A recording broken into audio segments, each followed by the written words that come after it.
8,6,8,7,8,6,8,7,6 তত্ত্বটির mode এবং মধ্যমান নির্ণয় করতে হবে।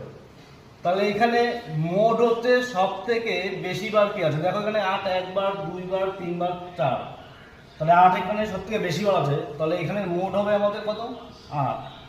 আর মধ্যমা বা মিডিয়ান নির্ণয় করার সময় আমাদের ছোট থেকে বড় বা বড় থেকে ছোট সাজিয়ে নিলে সুবিধা হবে। তাহলে আমরা ছোট থেকে বড় সাজিয়ে নিই, তাহলে আমাদের এখানে ছোট হচ্ছে 6, তাহলে 6 লিখতে হবে। এখানে 6 দেখতে হবে কতবার আছে, 6 এখানে একটা 6, এই একটা 6, এই একটা 6, তাহলে আমরা 3 বার 6 লিখে নিলাম। তারপর আছে 7, 7 একটা 7, দুটো 7, তাহলে আমরা কমা দিয়ে লিখলাম 7, 7।